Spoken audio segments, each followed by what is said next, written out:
நம்ம எல்லாரும் ஜெபிப்போம். இந்த மாலை நேரத்தில் ஆண்டவரே இயேசுவை மாத்திரம் நாம் நோக்கி பார்ப்போம். எங்களை நேசிக்கிற எங்கள் அன்பின் பரலோக பிதாவே, இந்த மாலை நேரம் உம்முடைய சமூகத்தை நாங்கள் நோக்கி பார்க்கிறோம். இந்த ஜெபத்திற்கு எங்களை நீர் கொண்டு வந்ததற்காக உம்மை நாங்கள் நன்றியோடு துதிக்கிறோம், ஸ்தோத்தரிக்கிறோம். கர்த்தருடைய கரம் எங்கள் மீது இருக்கிறதற்காக நன்றி ஆண்டவரே. இந்த ஜெபத்தில் எங்களோடு கலந்து கொள்ளுகிறோம். இந்த ஆன்லைன் மூலமாக பார்த்து கொண்டிருக்கிற உம்முடைய பிள்ளைகளையும் நாங்கள் வாழ்த்தி ஆசீர்வதித்து ஜெபிக்கிறோம். கர்த்தர் உம்முடைய பிள்ளைகள் நடுவே இறங்கி கிரியை செய்வீராக. இயேசு கிறிஸ்துவை நாங்கள் பாட, இயேசு கிறிஸ்துவை நாங்கள் உயர்த்த, உம்மை நினைக்க எங்களுக்கு கொடுத்திருக்கிற இந்த வாய்ப்புகளை நினைத்து உம்மை துதிக்கிறோம் ஆண்டவரே. ஒரு மணி நேரமாவது என்னுடைய சமூகத்தில் விழித்திருக்க முடியாதா, காத்திருக்க முடியாதா என்று நாங்கள் ஒவ்வொரு நாளும் உம்முடைய சமூகத்தில் வந்து காத்திருக்க எங்களுக்கு இப்படிப்பட்ட வாய்ப்பை நீர் ஏற்படுத்தி கொடுத்திருக்கிறதற்காக நன்றி. நாங்கள் ஒருவேளை பிரயாணம் பண்ணி கொண்டிருக்கலாம், நாங்கள் வேலை செய்து கொண்டிருக்கலாம், ஆனாலும் இந்த சத்தத்தை கேட்டுக்கொண்டு இருக்கும் போதே ஆண்டவரே, உம்முடைய பிள்ளைகள் உம்மை மகிமைப்படுத்தட்டும், உயர்த்தட்டும், உம்முடைய நாமத்தை மேன்மை பாராட்டி கொள்ளட்டும். இயேசு எதற்காக வந்தீர், எதற்காக மரித்தீர், எதற்காக உயிரோடு எழுந்து இன்றும் எங்கள் வாழ்க்கையில ஜீவனோடு ஜீவித்து கொண்டிருக்கிறீர் என்பதை உம்முடைய பிள்ளைகள் அறிந்து கொள்ள, உம்முடைய பிள்ளைகள் அதை தெரிந்து கொள்ள ஆண்டவரே, இன்றைக்கு முழு மனதோடு அவர்கள் எந்த இடத்தில் இருந்தாலும் அந்த இடத்துல உம்முடைய சத்தம் கேட்கப்படட்டும். உம்முடைய சத்தத்தை கேட்டு உம்முடைய பிள்ளைகள் ஆண்டவரே, ஒருவேளை இந்த சத்தத்தை இயேசுவை அறியாத பிள்ளைகள் கேட்டுக்கொண்டிருந்தாலும் ஆண்டவரே, இயேசு யார் என்பதை புரிந்து கொள்ளட்டும். ஆண்டவரே, இயேசு கிறிஸ்து இந்த பூமியில வந்து எதை செய்தார் என்பதை அறிந்து கொள்ளும் விதமாக ஆண்டவரே, தொடர்ந்து இந்த ஜெபங்களில் அவர்கள் கலந்து கொள்ள, இயேசுவை குறித்து அறிந்து கொள்ள உம்முடைய பிள்ளைகளை ஆர்வப்படுத்தும். ஆண்டவரே, எங்களுக்கு இப்படி சுவிசேஷத்தை இந்த உலகமெங்கும் பரப்புவதற்காக தான் எங்களை நீர் வைத்திருக்கிறீர். நீர் போகும்போது எங்களிடத்துல சொல்லிட்டு தான் போனீர், இந்த உலகத்தின் முடிவு பரியந்தமும் ஆண்டவரே, கடைசி நாட்கள் வரைக்கும் எல்லா மூலை முடுக்குகளும் ஆண்டவரே, சுவிசேஷ பிரபல்யம் இயேசு கிறிஸ்துவை குறித்து அறிந்து கொள்ள ஆண்டவரே, எங்களை நீ தெரிந்து கொண்டிருக்கிறீர். நாங்கள் சாட்சியாய் வாழ எங்களை தெரிந்து கொண்டிருக்கிறதற்காக உம்மை நன்றியோடு துதிக்கிறோம். இந்த வாய்ப்பை நாங்கள் பயன்படுத்தி கொண்டு ஆண்டவரே, நாங்கள் நிச்சயமாக நம்புகிறோம், எங்கும் தொழுது கொள்ளும் காலம் வரும் என்று சொன்ன உம்முடைய வார்த்தை, இந்த உலகம் எங்கும் இயேசு இரட்சகரை அறிந்து கொள்ளும் காலம் வரும் என்ற நம்பிக்கை எங்கள் வாழ்க்கையில் இருந்ததுனால இந்த காரியத்தை சபையின் பிள்ளைகளாய் ஆண்டவரே, ஊழியர்களாய் நாங்கள் எல்லாரும் இணைந்து உம்முடைய நாமத்தை சொல்லி இந்த ஆன்லைன் வாயிலாக மாத்திரமல்ல, இங்கே வந்திருக்கிற ஆண்டவரே எங்களுக்கும் இது பிரயோஜனமாய் இருக்க துதிக்கிறோம் ஆண்டவரே, ஸ்தோத்திரிக்கிறோம். எல்லாரும் கைகளை உயர்த்தி ஆண்டவரை மகிமைப்படுத்துங்க. ஸ்தோத்திரம். எங்களுக்காக நீர் பட்ட பாடுகளுக்காக நன்றி ஆண்டவரே. இயேசு மாத்திரமே எங்களை ரட்சிக்க முடியும். இயேசு மாத்திரமே சுகத்தின் தேவன், இயேசு மாத்திரமே விடுதலையின் தேவன், இயேசு மாத்திரமே எல்லா பிரச்சனைகளையும் தீர்க்கக்கூடிய தேவன் என்பதை ஆண்டவரே இந்த உம்முடைய பிள்ளைகள் அறிந்து கொள்ள, ஓ ஸ்தோத்திர, விமோச்சனம் இல்லாத ஆண்டவரே வாழ்க்கையை வாழ்ந்து கொண்டிருக்கிற உம்முடைய பிள்ளைகளுடைய வாழ்க்கையில ஒரு விமோச்சனம் ஏற்பட நாங்கள் ஜெபிக்கிறோம் ஆண்டவரே. ஹல்லேலூயா. ஓ, பரிகாரம் தேடி அங்கங்க போறாங்க, ஆனா பரிகாரியாகிய கர்த்தரை நோக்கி பார்த்தால் ஒரு பரிகாரம் வரும் என்பதை உம்முடைய பிள்ளைகள் அறிந்து கொள்ள நாங்கள் இந்த மாலை நேரத்திலே ஜெபிக்கிறோம் ஆண்டவரே. தொடர்ந்து இங்கே பாடப்படுகிற பாடல்கள் ஆண்டவரே, ஆண்டவரே அந்த பாடலை கேட்கும் போதே ஆண்டவரே, அந்த சத்தத்தை கேட்கும் போதே உம்முடைய பிள்ளைகளுடைய வாழ்க்கையில ஒரு நிம்மதி, ஒரு சமாதானம் ஆண்டவரே, ஒரு சந்தோஷம் ஆண்டவரே, அவர்களுடைய வாழ்க்கையில தீரப்படாத பிரச்சனைகள் தீர்ந்துவிடும் என்ற ஒரு மனதைரியத்தின் நம்பிக்கை உம்முடைய பிள்ளைகளுடைய வாழ்க்கையில புறப்பட்டு வர நாங்கள் ஜெபிக்கிறோம் ஆண்டவரே. எங்களை மறைத்துக் கொள்ளும் ஆவியானவர் நீர் வெளிப்படுவீராக. தொடர்ந்து உம்முடைய நாமத்தை நாங்கள் மகிமைப்படுத்துகிறோம் இயேசுவின் நாமத்தில் பிதாவே, ஆமென். இந்த 6ஆம் நாள் ஜெபத்துக்கு வந்திருக்கிற உங்கள் ஒவ்வொருவரையும் நாங்கள் இயேசுவின் நாமத்தில் வரவேற்கிறோம். நம்முடைய ஆண்டவர் இயேசு மிகவும் நல்லவர்.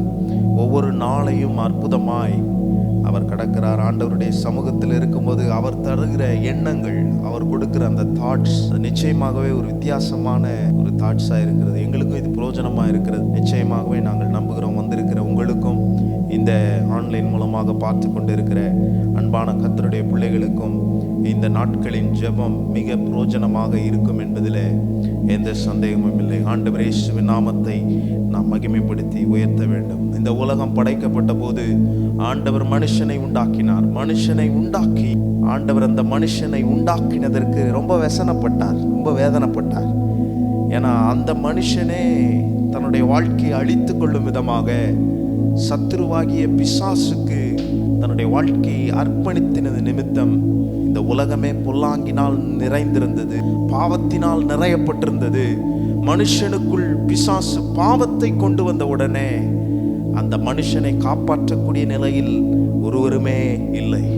ஆண்டவர் ஒவ்வொரு வாட்டியும் ஒவ்வொரு மனுஷர்களை அனுப்புகிறார். நோவாவை அனுப்புகிறார், அதுக்கப்புறம் ஒவ்வொரு பிள்ளைகளை அனுப்புகிறார். அப்படி அனுப்பும் போதும் உலகத்தை ரட்சிக்க ஒரு மனுஷனாலும் கூடவே முடியவில்லை. இதை அறிந்த பிதா தம்முடைய ஒரே பேரான குமாரனை அனுப்பினால் மாத்திரமே இந்த உலகத்தில் இருக்கிற மனுஷர்களாகிய உங்களுக்கும் எனக்கும் ஒரு விமோச்சனம் கிடைக்கும் என்பதை அவர் அறிந்து இந்த ஆண்டவர் இயேசு என்னும் தம்முடைய குமாரனை இந்த பூலோகத்திற்கு அனுப்பி தந்து அவர் நம்ம எல்லாரையும் காப்பாற்றி இருக்கிறார். எத்தனை பேருக்கு நான் சொல்றது புரியுது? இயேசு கிறிஸ்து நமக்கு வந்ததுனால தான் நம்ம காப்பாற்றப்பட்டு இருக்கிறோம். ஒரு மனுஷனால் வந்த அந்த பாவத்தை நிவர்த்தி செய்ய ஒரே மனுஷனை பிதா இந்த பூலோகத்துக்கு அனுப்பி அந்த ஒரே மனுஷன் மூலமாக ரட்சிப்பை இலவசமாய் நம்முடைய வாழ்க்கைக்கு தந்து நம்மை அற்புதமாய் நடத்துகிற அற்புத ஆண்டவரை நாம் உயர்த்தி மகிமைப்படுத்த வேண்டும். இந்த மாலை நேரத்தில் நாம் எல்லாரும் நம்முடைய இடத்துல எழும்பி நின்று ஆண்டவர் இயேசுவின் நாமத்தை மகிமைப்படுத்தி கொஞ்ச நேரம் உயர்த்த போகிறோம். இயேசுவே என் ரட்சகர், இயேசுவே என் தேவன் என்று ஆண்டவரை மகிமைப்படுத்தி எல்லாரும் சொல்லி உயர்த்தி பாடுவோம். Thank you Jesus. Hallelujah.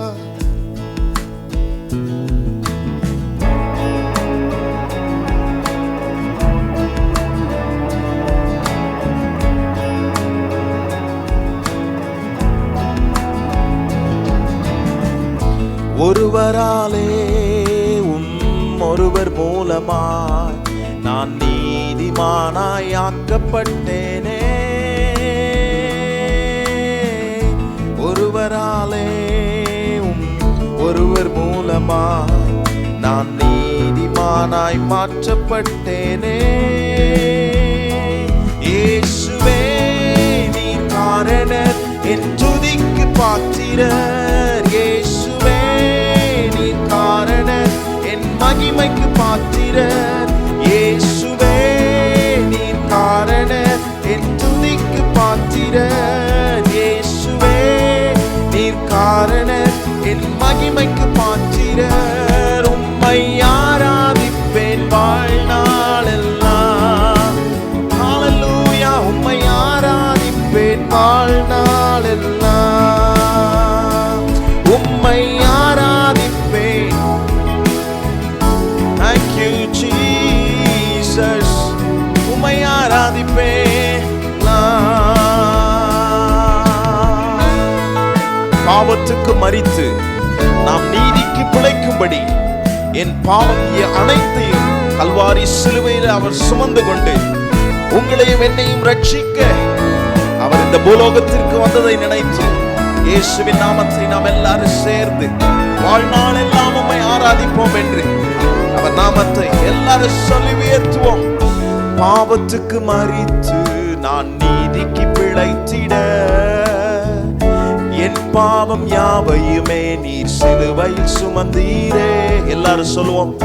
பாவத்துக்கு மரித்து நான் நீதிக்கு பிழைத்திட என் பாவம் யாவையுமே நீர் சிலுவையில் சுமந்தீரே. இயேசுவே நீர் பாத்திரர். இயேசுவே நீர் காரணர், எல்லா மகிமைக்கும் பாத்திரர். இயேசுவே நீர் காரணர், என் துதிக்கு பாத்திரர். இயேசுவே சொல்லுவோம். உம்மை ஆராதிப்பேன், உம்மை உயர்த்துவேன், உம்மை மேன்மைப்படுத்துவேன். உம்மை ஆராதிப்பேன். எல்லாரும் சொல்லி உயர்த்துவோம். உம்மை ஆராதிப்பேன் வாழ்நாளெல்லாம். உம்மை ஆராதிப்பேன்.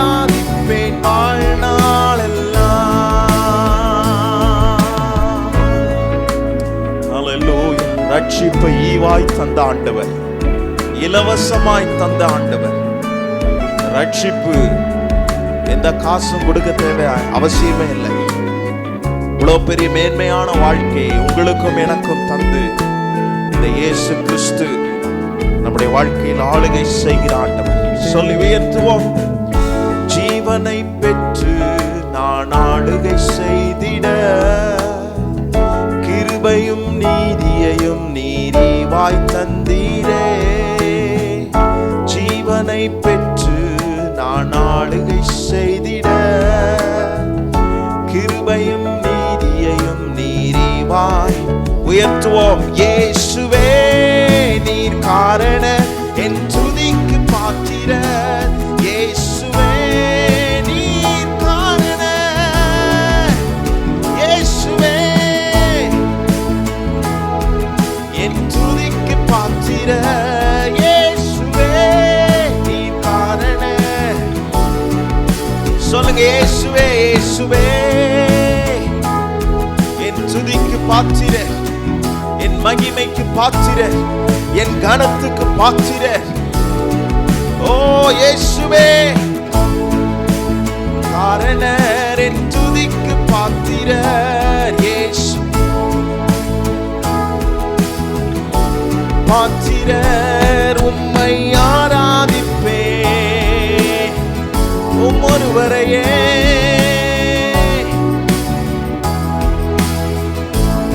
உம்மை ஆராதிப்பே, உம்மை மகிமைப்படுத்துவேன். உம்மை ஆராதிப்பேன் வாழ்நாளெல்லாம். பாவத்திலிருந்து விடுதலை ஆக்குகிற இயேசு. எத்தனை பேர் இந்த மாலை நேரத்தில் இந்த இணையதளத்தின் மூலமாக பார்த்து கொண்டிருக்கிற கர்த்தருடைய பிள்ளைகளே, ஆண்டவரே இயேசுவின் நாமத்தை உயர்த்தி எத்தனை பேர் சொல்ல முடியும்? ஆண்டவரே உம் மூலமாய் நாங்கள் ரட்சிக்கப்படும், ஆண்டவரே உம்மாலே எங்களுக்கு ரட்சிப்பு கிடைக்கும் என்று சொல்லி எல்லாரும் உயர்த்துவோம். ஒருவராலே, ஒருவராலே ஒருவர் மூலமாய் நான் நீதிமானாய் மாற்றப்பட்டேனே. ஒருவராலே நான் நீதிமானாய் மாற்றப்பட்டேனே. உயர்த்துவோம். இயேசுவே நீர் காரணர், என் துதிக்கு பாத்திரர். இயேசுவே நீர் காரணர். இயேசுவே நீர் காரணர், என் துதிக்கு பாத்திரர். இயேசுவே நீர் காரணர், என் மகிமைக்கு பாத்திரர்.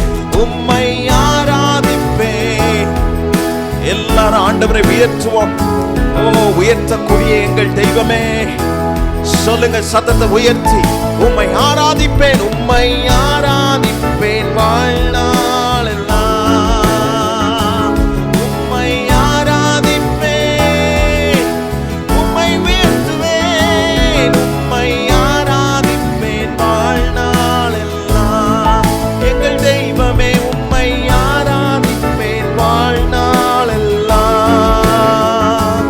உம்மை ஆராதிப்பேன் வாழ்நாளெல்லாம். உம்மை ஆராதிப்பேன் என் ஜீவனுள்ள நாளெல்லாம். உம்மை மேன்மைப்படுத்தி உயர்த்துவோம். இங்கே நாங்கள் கூடியிருப்பதனுடைய விசேஷம் என்ன? இங்கே நாங்கள் கூடியிருப்பதன் காரணர் நீர்தான். இன்றைக்கு இயேசு இல்லை என்றால் நாங்கள் இந்த இடத்தில் இல்லை. இன்றைக்கு இயேசு எங்க வாழ்க்கையில வரவில்லை என்றால் இன்றைக்கு இந்த இடத்தில் நின்று கொண்டு நாங்கள் ஆராதிக்க முடியாது. இன்றைக்கு இயேசு எங்க வாழ்க்கையில எங்களை தேடி வந்ததின் நிமித்தமே, எங்களை நீதிமான்களாய் மாற்றினதின் நிமித்தமே, எங்கள் பாவங்களை கழுவினதின் நிமித்தமே, இன்றைக்கும் எங்களை மன்னித்துக் கொண்டிருக்கிற எங்கள் இயேசு எங்களோடு கூட எங்களுக்குள் வாசம் பண்ணுகிறது நிமித்தமே இன்றைக்கு நாங்கள் கூடி வந்திருக்கிறோம். ஆண்டவரே இந்த நாளில், ஆண்டவரே இந்த நிகழ்ச்சியை பார்த்து கொண்டிருக்கிற உடைய பிள்ளைகள் இந்த இயேசுவை அறியாமல் இருந்தார்கள். ஆனால் இன்றைக்கு அவனுடைய வாழ்க்கையில இயேசு மாத்திரமே வெளிச்சமாய் அவருடைய வாழ்க்கையிலுக்கு இருக்க முடியும் என்பதை நினைக்கட்டும். இருள் நிறைந்த வாழ்க்கைக்கு வெளிச்சம் தரக்கூடிய வல்லமை இயேசுவுக்கு மாத்திரமே இருக்கிறது. ஆண்டவரே, வாழ்க்கைக்குள் இருள், குடும்பத்துக்குள் இருள், செய்கிற எல்லா வேலையிலும் இருள், இந்த மூடிக்கொண்டிருக்கிற இருளை வெளிச்சமாய் மாற்றவே நீர் இந்த பூமிக்கு வந்தீர் என்பதை உம்முடைய பிள்ளைகள் அறிந்து கொள்ளட்டும், நம்பட்டும், ஏற்றுக்கொள்ளட்டும். சிலுவையின் மேன்மைகளை சுதந்திரித்துக் கொள்ளட்டும். அந்த சிலுவையே மேன்மையா இருப்பதனுடைய காரணம் என்ன ஆண்டவரே? ஒரு நாள் அந்த சிலுவையும் ஆண்டவரே அது ஒரு சபிக்கப்பட்ட ஒரு காரியமாய் தான் இருந்தது. என்றைக்கு இயேசு சிலுவையில் ஏறினீரோ அன்றையிலிருந்து சிலுவை என்பது பேசும்படும் பொருளாக மாறினது. இயேசு சிலுவையில் ஏறின நிமித்தம் தான் சிலுவைக்கே ஒரு மிகப்பெரிய மேன்மை வந்தது. இன்றைக்கு எங்களுக்கும் எங்க வாழ்க்கைக்கும் இருக்கிற மேன்மை என்ன? சிலுவையில் ஏறின இயேசு எங்கள் வாழ்க்கைக்குள் இருப்பதனால்தான் எங்க வாழ்க்கை மேன்மையா இருக்கிறது என்பதில் எந்த சந்தேகமும் இல்லை. இன்றைக்கு இந்த காரியங்களை உம்முடைய பிள்ளைகள் ருசிக்கட்டும், உம்முடைய பிள்ளைகள் அதை ஆண்டவரை நம்பட்டும், அதை ஏற்றுக்கொள்ளட்டும், ஒவ்வொரு நாளும் இதை நினைக்கட்டும். அறியாதவர்கள் இதை பார்த்து புரிந்து கொள்ளட்டும்.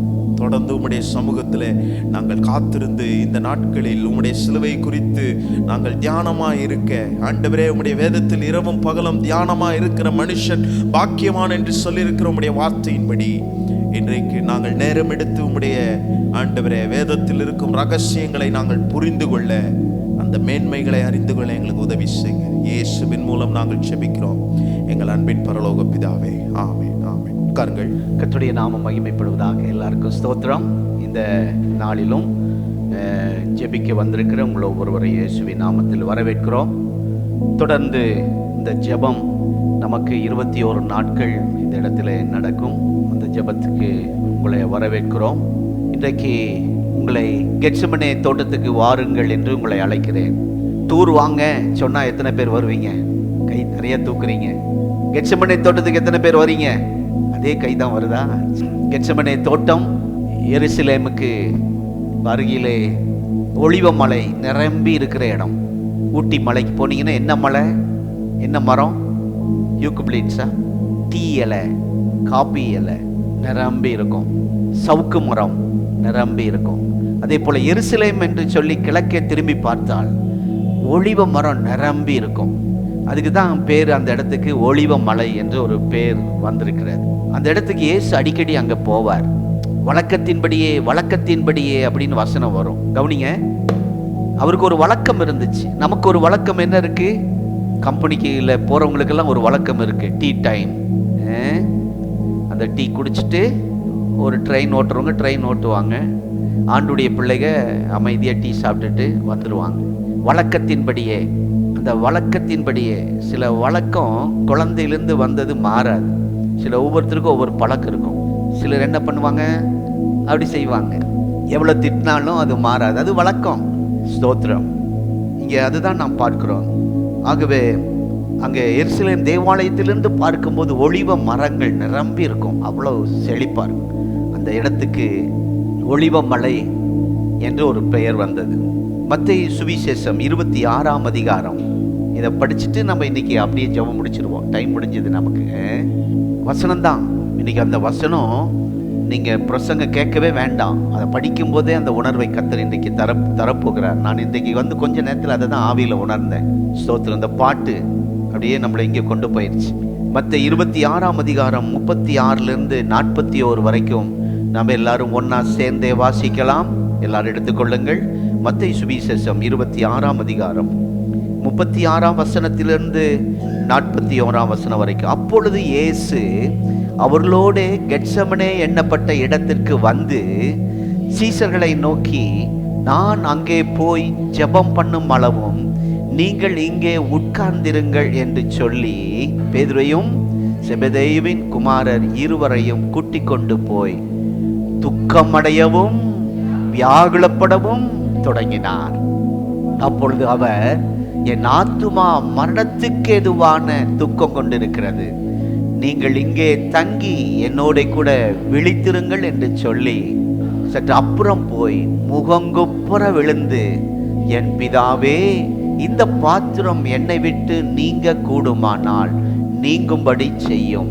ஆகிலும் என் சித்தத்தின்படி அல்ல, உம்முடைய சித்தத்தின்படியே ஆக கிடவது என்று ஜெபம் பண்ணினார். அல்லேலூயா. ஜெபம் பண்ணினார். கர்த்தருக்கு ஸ்தோத்திரம். 41 வரைக்கும் படிச்சிடலாமா? பின்பு அவர் சீசரிடத்தில் வந்து அவர்கள் நித்திரை பண்ணுகிறதை கண்டு பேதுருவை நோக்கி, நீங்கள் 1 மணி நேரமாவது என்னோட கூட விழித்திருக்க கூடாதா? நீங்கள் சோதனைக்குட்படாதபடிக்கு விழித்திருந்து ஜெபம் பண்ணுங்கள். ஆவி உற்சாகம் உள்ளதுதான், மாம்சமோ பலவீனம் உள்ளது என்றார். கர்த்தருடைய நாமத்துக்கு ஸ்தோத்திரம். இது ஒரு அருமையான ஒரு ஜெபம் செய்த இயேசு ஜெபிக்கும் போது சொன்ன வார்த்தைகள். இதுலேயே அவருடைய வாழ்க்கை எப்படியெல்லாம் உடைஞ்சதுன்னு வந்துருச்சு. அதுதான் கெத்செமனே. நான் யோசிக்கிறேன், இந்த இடத்துக்கு வந்திருக்கிற ஜெபத்துக்கு வருகிறவர்களை நான் கவனிச்சுக்கிட்டே இருக்கேன். அவர்களும் இதே சூழ்நிலையில் தான் வராங்க. சர்ச்சுக்குள்ள நீங்கள் ஆன்லைனில் பார்க்கலாம், யூடியூப்பில் பார்க்கலாம். ஆனால் இந்த ஜெபத்துக்கு சர்ச்சில் எங்களோட சேர்ந்து ஜெபிக்கிற சில குடும்பங்களை நான் கவனிக்கிறேன். இந்த வாசித்த 36லேருந்து 41 வசனம் உள்ள அந்த அனுபவத்தோடு உள்ளவர்கள் தான் இங்கே வருகிறார்கள். அதில் என்னென்ன வருதுன்னு சொல்லி வேகமாக சொல்லி நான் முடிக்க போகிறேன். என்ன சொல்லனா, இன்றைக்கு கர்த்தர் நம்மை கெத்செமனேக்கு அழைத்து செல்வாராக. அல்லேலூயா. கெத்செமனே அனுபவத்துக்கு நம்மை அழைத்து செல்வாராக. எல்லாம் சொல்லுங்க, ஆண்டவரே எங்களை கெத்செமனே அனுபவத்துக்கு அழைத்து செல்லும். சொல்லுங்க எல்லாரும், கெத்செமனே அனுபவத்துக்கு என்னை அழைத்து செல்லும். அது ரொம்ப கஷ்டங்க. வேற அருமையான எந்த இடத்துக்கு போனாலும் போகலாம், ஆனால் கெத்செமனே அனுபவத்துக்கு வரணும்னா ரொம்ப கஷ்டம். இயேசு அந்த ஒலிவ மலையில் உள்ள கெத்செமனே தோட்டத்தை தன்னுடைய ஜெப வீடாங்க அதை தெரிந்து கொண்டார். பெரிய பணக்கார வீடை பாருங்க, செல்வந்தர்கள் வீட்டை பாருங்க, கட்டும் போது ஜெப அறையை அழகா கட்டுவாங்க. இன்னும் சொல்ல போனா பூஜை அறை அப்படின்னு சொல்லலாம். பூஜை அறை, நமாஸ் படிக்கும் இடம். இஸ்லாமியர்கள் எங்க வீட்டில் அந்த நமாஸ் படிக்கிறதுக்குன்னு ஒரு குட்டி மசூதி, குட்டி பள்ளிவாசல் எங்க வீட்டில் இருக்கு. அழகா அந்த நமாஸ் செய்யறதுக்கு, அதை படிப்பதற்கு கீழே நல்ல இந்த கார்ப்பரேட் மாதிரி அழகா போட்டிருக்காங்க. என்ன சொல்றது, மேலே பார்த்தா காருண்யாவில் இருக்கும் இல்லைங்களா, இந்த அப்படி கூண்டு அது இருக்கு. அந்த வீட்டுக்குள்ளேயே அந்த ஒரு அறையை அப்படி அவ்வளோ அழகா நேர்த்தியாக கட்டியிருக்காங்க. முன்னாடி பார்த்தா அந்த நமாஸ் பண்ணுற அந்த ப்ரேயர் பண்ணுறதுக்காகவே அங்கே செவுத்துல சில காரியங்களாக செஞ்சு வச்சுருக்காங்க, அங்கே தொழுகை செய்வதற்கு. இப்படி பணக்காரங்க செய்கிறாங்க. ஏழை என்ன செய்வாங்க, அவங்களுக்கு ஒரே வீடு தான், சமையல் ரூம் அதே தான், படுக்கறை அதே தான், பாத்திரங்கள்லாம் தள்ளி வச்சுட்டு குடத்தையெல்லாம் கட்டிலுக்கடியில் தள்ளிட்டு அதுதான். ஜெபிக்காரை அதுதான், ஒரே வீடு தான். நான் ஒரே வீடு இருந்தது நாட்களை நினச்சி பார்க்குறேன். என்ன அடிதடி போட்டாலும் ஒரே வீடு, 4 சுவருக்குள்ள. ஐயா அப்படிதானா? ஆனால் இப்போ அப்படி இல்லை. ஏதாவது ஒரு சின்ன சண்டை போட்டால் அவங்க ரூமுக்கு போயிடுறாங்க, அம்மா ரூமுக்கு அம்மா போயிடுறாங்க, அவங்களுக்குன்னு ஒரு ரூம். ஆனால் அன்றைக்கெல்லாம் ஒரே அறை தான், ஒரே குடும்பம், கூட்டு குடும்பம்னு சொல்லுவாங்க. அது எவ்வளோ நல்ல மகிழ்ச்சியாக இருக்கும். என்ன அடிதடி போட்டுக்கிட்டாலும் அதே வீடு தான், அதே முகத்தை பார்த்து சீக்கிரம் மாறிடும். அந்த அனுபவத்துக்காய் கர்த்தரை துதிக்கிறேன். என்ன சொல்ல வரேன்னா, ஆண்டவருக்கு எல்லாருக்கும் அப்படி வீடு கட்டும் போது ஜெப அறை, இந்துக்கள் அவங்க என்ன சொல்கிறாங்க, பூஜை அறை, அதெல்லாம் வச்சு தான், அந்த கிணிமணியெல்லாம் வச்சு தான் டோரில் அதை அழகாக செய்கிறாங்க. அதே போல் இஸ்லாமியர்கள் என்ன சொல்கிறாங்க, நமாஸ் படிக்கும் இடம் அப்படின்னு அதை அந்த அறையை கட்டுறாங்க. ஆனால் இயேசு இந்த உலகத்தில் இருக்கும்போது அவர் சொல்லுகிறார், நரிகளுக்கு குழிகளும் ஆகாயத்து பறவைகளுக்கு கூடுகளும் உண்டு, மனுஷகுமாரனுக்கோ தலை சாய்க்க இடமில்லை என்று சொன்ன இயேசுவுக்கு அடிக்கடி அந்த ஒலிவ மலைக்கு தான் ஏறி போவாராம். நீங்கள் இந்த சபைக்கு படியேறி வந்திருக்கீங்க, லிஃப்டில் வந்திருக்கீங்க. ஜெபித்து ராத்தாங்கி அங்கேயே சில நேரத்தில் தங்கிடுவாராம். ஜெபிச்சு அப்படியே அங்கேயே இருந்துருவாராம். கூட வந்தவங்களெல்லாம் அனுப்பிடுவாராம், நீங்கள் போங்க, நான் இங்கேயே இருந்து இன்றைக்கெல்லாம் ஜெபிக்க போகிறேன் அப்படின்னு அங்கேயே இருந்துருவாங்க சிலர்லாம். ஆமாம், அவங்களுக்கு வீட்டுக்கு போகவே ஆசை இருக்காது, அந்த கெத்செமனேயிலேயே இருந்துடணும். சிலருக்கு, சிலர் ஆவியில் இருப்பாங்க. இருந்தாலும் ஸ்தோத்திரம், அவர் தமது வழக்கத்தின்படியே அந்த ஒரு வார்த்தை பைபிளில் நான் அடிக்கடி நான் படிக்கிறேன். ஒலிவமலைக்கு போனார், லூக்கா 22:39 படிக்க வேண்டாம். அவர் வழக்கத்தின்படியே ஓய்வு நாளில் ஜெபாலயத்தில் பிரவேசித்தார். லூக்கா 4:16. வழக்கத்தின்படியே ஜனங்களுக்கு போதகம் பண்ணினார். மார்க்கு 10:1. ஸ்தோத்திரம். வழக்கத்தின்படியே அப்படியே இந்த வசனங்கள் நிறைய வந்துட்டு இருக்கு. அதிகாலையிலே ஜெபிப்பது, வேதம் வாசிப்பது, ஆலயத்துக்கு செல்வது, கர்த்தருக்கு ஊழியம் செய்வது, இவைகளெல்லாம் வழக்கமான ஒரு காரியமாய் கர்த்தர் நமக்கு மாற்றுவாராக. எப்தா தன் காரியங்களை எல்லாம் மிஸ்பாவிலே தேவ சந்நிதியிலே போய் சொன்னான். கர்த்தருக்கு ஸ்தோத்திரம். எப்தா தன் காரியங்களை அப்படின்னா அவனுக்குன்னு ஒரு இடம் மிஸ்பா, அதுதான் வழக்கத்தின்படியே அவன் ஜெபிக்கிற இடம். நண்பர்களை சந்திக்கிற ஒரு இடம் இருந்தது, அப்பா அம்மாவோடு இருக்க ஒரு இடம் இருந்தது, ஆண்டவரை சந்திப்பதற்கு ஒரு இடம். அல்லேலூயா, அதுதான் மிஸ்பா. நியாயாதிபதிகள் 11:11 இருக்கிறோம். அன்னாள் மலடியா இருக்கும்போது தேவாலயத்துக்கு சென்று தன் இருதயத்தை ஊற்றி ஜெபித்தாள். தன் இருதயத்தை ஊற்றுவதற்கு ஜெபிப்பதற்கு ஒரு இடத்தை அன்னாள் வைத்திருந்தாள். 1 சாமுவேல் 1:9 வாசிக்கிறோம். எசேக்கியா ராஜா சுவர் பக்கமாய் திரும்பி அவர் அழுகிறார், கதறுகிறார், கண்ணீரோடு ஜெபிக்கிறார். அவருக்கு ஜெப இடம் எது? சுவர் பக்கம். தானியேல் வீட்டு மாடியில ஏறி போய் பலகணியை திறந்து பலகணிக்கு நேராய் ஜெபிக்கிறார். அவருடைய வழக்கத்தின்படியே அவருக்கு ஆண்டவரோடு ஜெபிக்கிற கெத்செமனே எது? பலகணி, மேல் மாடி பலகணி. இப்படி வேதத்தில் அநேகர் ஒரு ஜெபிக்கும் இடத்தை வைத்திருந்தார்கள். ஏசாயா 38:2, தானியேல் 6:10. இவைகளெல்லாம் வழக்கத்தின்படியே இவைகளெல்லாம் நடந்து கொண்டிருக்கிறது. நமக்கு வழக்கத்தின்படியே மற்றதெல்லாம் செய்கிறோம். ஆனால் கெத்செமனே அனுபவத்துக்கு வருகிறோமா? இன்றையிலிருந்து ஒரு தீர்மானம் எடுப்போம். ஆகவே கெத்செமனே என்றால் ஊக்கமாய் ஜெபிக்கும் இடம். பக்கத்தில் சொல்லுங்க, கெத்செமனே என்றால் ஊக்கமாய் ஜெபிக்கிற இடம். ஊக்கமாய் ஜெபிக்கிற ஜெபம் நம்ம எல்லாருமே தான் பண்றோம். ஜெபம் பண்ண சொன்னா பண்ணாதவங்க யாருமே இல்லை. கேபி ஜெபம் பண்ண சொன்னா காலையில் அழகா ஜெபம் பண்ணா. காலையில குடும்ப ஜெபத்தில் அவள் அருமையா ஜெபம் பண்றா. இன்னைக்கு ஒரு வசனத்தை அவங்க பாட்டி சொல்லி கொடுத்தாங்க. இப்படி அருமையான கர்த்தருடைய பிள்ளைகளை இங்கே பாருங்கள். லூக்கா 22:44 இயேசு மிகவும் வியாகுலப்பட்டு அதிக ஊக்கத்தோட ஜெபம் பண்ணினார். நம்ம சும்மா சிம்பிளா ஜெபம் பண்றோம், ட்ரெஸ் களையாம ஜெபம் பண்றோம், ஒரு வேர்வை கூட வர மாட்டேங்குது. எழுந்து ஜெபிப்போம் சொன்னா எழும்ப சில முடியல, அவ்வளவு பலவீனம். ஆனா இயேசு அப்படி இல்லை.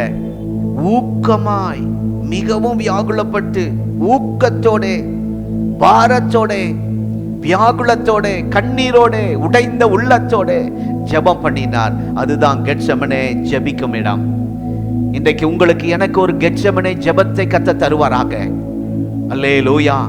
அந்த உள்ளம் உடைஞ்சு ஜெபிக்கிற ஒரு ஜெபத்தை இன்றைக்கு நமக்குள்ள அந்த ஆவியான கர்த்தர் அனுப்புவாராக. ஸ்டீபன், ஆமென், அல்லேலூயா. அந்த ஜெபம்னாலே உள்ளம் உடைஞ்சு அழுது ஜெபிக்கிற வழக்கத்தின்படியே ஜெபம். உடனே அந்த அப்படியே கிளிப்புள்ள ஜெபம், பரமண்டல ஜெபம், இதெல்லாம் அழகா வரும். ஆனா உள்ளம் உடைந்து ஜெபிக்கிற, கதறி ஜெபிக்கிற, பாரத்தோடு ஜெபிக்கிற, ஊக்கத்தோடு ஜெபிக்கிற ஒரு கெத்செமனேக்கு கர்த்தர் நம்ம இந்த நாளில் அழைத்து செல்வாராக. அல்லேலூயா. கர்த்தருடைய நாமத்துக்கு ஸ்தோத்திரம். மாம்சத்தில் இருந்த நாட்களில் தம்மை மரணத்தில் ரட்சிக்க வல்லமையுள்ளவரை நோக்கி பலத்த சத்தத்தோடு, என்னங்க அதான் யாரும் டிஸ்டர்ப் ஆகக்கூடாதுன்னு காட்டுக்கு போயிட்டார், தோட்டத்துக்கு போயிட்டார், ஒளிவமலைக்கு போயிட்டார், கெத்செமனே தோட்டத்துக்கு போயிட்டார். அங்கே ஒண்ணுமே இருக்காது, யார் மனுஷ மக்கள்லாம் யாரும் இருக்க மாட்டாங்க. கத்துறாரு சத்தத்தோட, பலத்த சத்தத்தோட, கண்ணீரோட விண்ணப்பம் பண்ணி வேண்டுதல் செய்தார் என்று எபிரேயர் 5:7 பார்க்கிறோம். யோவான் 17 பிதாவை நோக்கி அவர் ஜெபிப்பதையும் பார்க்கலாம். பிரதான ஒரு மெய்ப்பனின் ஜெபம் என்று அது அழைக்கப்படுகிறது. யோவான் 17 பிரதான மெய்ப்பனின் ஜெபம் என்று அதுக்கு பேர் வச்சிருக்கிறாங்க. அந்த அதிகாரத்துக்கு நீங்க அதுக்கு பக்கத்தில் பைபிள் லேசா எழுத முடிஞ்சு எழுதி வச்சுக்கலாம். இந்த வார்த்தையெல்லாம் பெரிய பரிசுத்தவான்கள் கண்டுபிடித்த வார்த்தைகள். இதெல்லாம் அவ்வளோ சீக்கிரம் நம்ம கண்டுபிடித்து அதுக்கு பேர் வைக்க முடியாது. இந்த யோவான் 17 என்ன பேருங்க? பிரதான மெய்ப்பனுடைய ஜெபம் என்று அதுக்கு அழைக்கிறாங்க. இயேசு கெத்செமனே தோட்டத்தில் முதல் முறையாக தன்னுடைய இரத்தத்தை சிந்தினார். சிலுவையில் ஏறுவதற்கு முன்பாக முதலாவது அங்கே ஒரு சொட்டு ரத்தம் விழுகிறது. அவருடைய ரத்த நாளங்களா வெடித்தது. அப்படின்னா இந்த ப்ரெஷர் அதிகமானோன்னு என்னதுங்க, வெடிக்குது இல்லை? அதுதான் மூக்குலையும் வாயிலையும் ரத்தம் வரும். அந்த மூளையில் ரத்தம் வெடிச்சிரு, அப்புறம் கோமா ஸ்டேஜுக்கு போயிடுவாங்க. அங்கே அவருக்கு அந்த நிலைமை வந்துருச்சு. ஏசப்பாக்கு ரத்த தானங்கள்லாம் வெடிச்சிருச்சு. ஓ, நரம்புகள் புடைச்சிருக்கும். நேராக பார்த்து அந்த சீசர்கள் அதெல்லாம் பார்க்க முடியல, போய் தனியாக அவங்க தூங்கிட்டாங்க. வேர்வையோடு ரத்தமும் கலந்து வருது. நமக்கு வெறும் வேர்வையோடு உப்பு கலந்து வரும்னு நினைக்கிறேன். நாங்களாம் சின்ன பையனாக இருக்கும்போது எங்கள் சட்டையிலெல்லாம் அந்த அடையாளம் தெரியும். ஆனால் இயேசுவுக்கு ரத்தத்தோடு என்ன, அந்த வேர்வையோட ரத்தம் பா. ஆகவே அதை எண்ணி பார்க்கும்போது ஆண்டவர் தன்னை ஒப்பு கொடுத்து ஜெபிக்கிற ஜீவபலியாக ஒப்பு கொடுத்தார். ஆத்துமாவை மரணத்தில் ஊற்றி ஜெபிக்கிறார். அதுதான் கடைசி ஜெபம் போல அவர் உணர்ந்து அவர் ஜெபிக்கிறார்.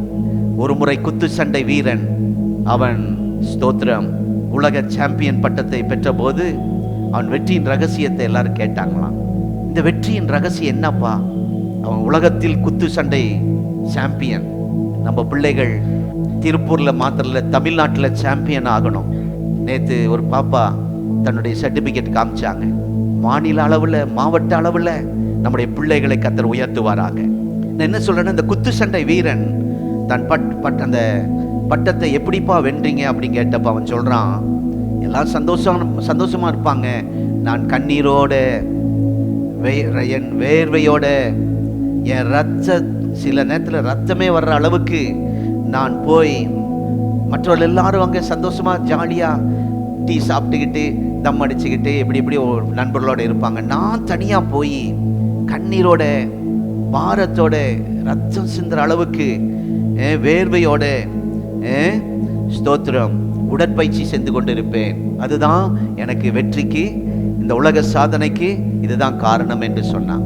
நல்ல கவனிங்க, மற்றவனுடைய நண்பர்கள் அந்த குத்து சண்டை பார்க்க வருகிற ஏராளமான உலக நாடுகளில் இருக்கிறவர்கள் எல்லாம் அன்றைக்கு ஜாலியா அவங்க வேலையை பார்த்துக்கிட்டு இருப்பாங்க. ஆனா இவன் மாத்திரம் வேர்வை சிந்தி கண்ணீர் சிந்தி ஆயத்தம் செய்வார். ரத்தம் கூட வந்துடும் சொல்றாரு சில நேரத்துல.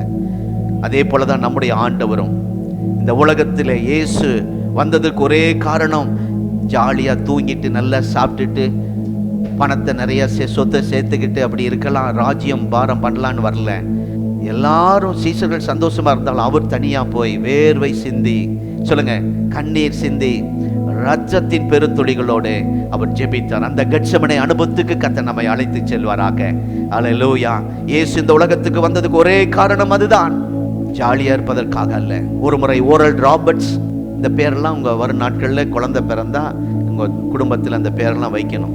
அவங்கெல்லாம் அந்த சந்ததிகள், ஒரு தேசத்தை அசைத்த தெய்வ மனிதர்கள். ஓரல் ராபர்ட் சென்னையில் ஒரு ஐயா இருந்தார், இல்லை அவர் ஊழியக்கார், தெய்வ ஆவியின் வரங்களை பெற்ற தெய்வ மனிதன். மேடையிலிருந்து பேசவே ஜனங்கள் சுகமாவார்கள். அப்படிப்பட்ட தெய்வ மனிதன் ஒரு நாள் போராடி ஜெபித்து கொண்டிருந்தாராம். ஒரு நாள் கர்த்தர் நேரடியாக அவரிடத்தில் வந்து, என்னோடு கூட கெத்செமனேக்கு ஜெபிக்க வருகிறாயான்னு ஒரு கேள்வி கேட்டாராம். அவருக்கு ஆச்சரியமாயிடுச்சு. என்ன ஆண்டவரே, வேற எங்காவது வெளிநாட்டுக்கு எங்காவது கூட்டிட்டு போனா பரவாயில்ல, டூர் ஜாலியாக காஷ்மீர் இப்படிப்பட்ட நல்ல ஏரியாவுக்கு போனா, என்னோட கெத்செமனேக்கு வரியான்னு கேட்கிறார். அடுத்து இன்னொரு கேள்வி கேட்டார், என் பாரத்தை பகிர்ந்து கொள்ள வருவாயா, என் பாரமெல்லாம் நீ புரிந்து கொள்ள வருவாயா, என் பாரத்தெல்லாம் உங்ககிட்ட நான் இறக்கி வைக்க போறேன், வருகிறாயான்னு கேட்டோன்னே அவர் போனாராம். நடந்த சம்பவம். அவர் போய் ஒரு இடத்துக்கு ஆண்டவர் அழைச்சிட்டு போறாரா, ஜெபாரைக்கு ஆவியில. அங்கே போனா அவர் ஜெபிக்க கண்ணை மூடணுன்னு சுத்தியும் ரத்தம் சிந்தி அப்படியே இருக்கான். அதை பார்க்குறாராம். சிலர்லாம் கண்ணை திறந்தே பார்ப்பாங்க, அந்த தரிசனத்தை காட்டுவார். நம்ம சர்ச்சில் நிறைய பேருக்கு நல்ல தரிசனத்தை கர்த்தர் கொடுக்கிறார். அல்லேலூயா. அதை வந்து சொல்றாங்க, நம்ம சர்ச்சுக்கு எப்படி போவோம், கர்த்தர் இனி என்ன செய்ய போறாரு, இந்த தரிசனத்தை எல்லாம் கொடுத்துட்டு கூட்டிட்டு போகாம இருப்பாரா? நான் அப்படிதான் நினைப்பேன்.